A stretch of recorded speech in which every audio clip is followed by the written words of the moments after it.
Well, Tom O'Connor is a senior foreign policy writer at Newsweek, and he joins me now live from Staten Island, New York. Tom, how is this U.S. withdrawal all being seen there in the U.S.? Thank you very much for having me.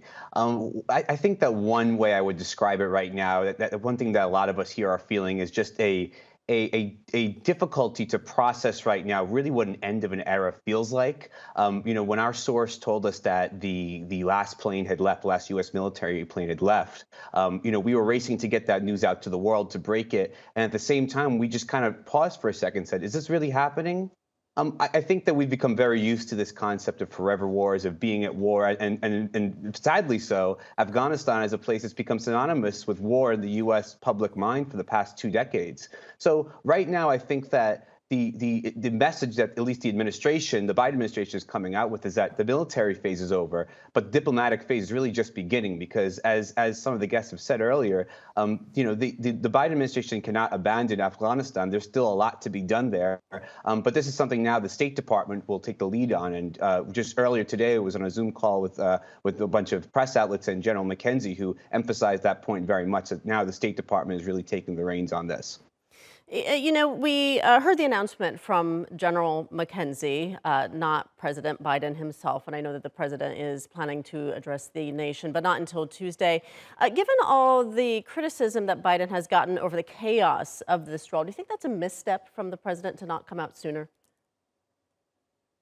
Well, it has been a difficult time for Biden, especially in his messaging. It's been probably one of the biggest vulnerabilities of this campaign. And one thing is that the president certainly has had a tendency to speak in absolutes. And the problem in speaking absolutes is that you could be absolutely wrong sometimes. And that's essentially what we've seen a couple times with some of the assurances the president himself has given. And that goes back to the fall of Kabul, that it wasn't going to fall so quickly, and it did. And also the idea that Americans have been left behind, which we know they have now.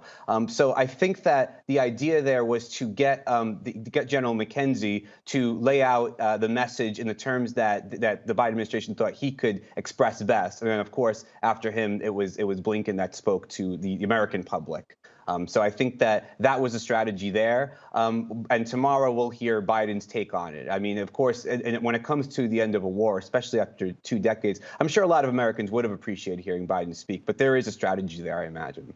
We heard from the Secretary of State saying that America's work in Afghanistan continues even though U.S. forces are no longer in the country. What does that diplomatic mission potentially look like going forward?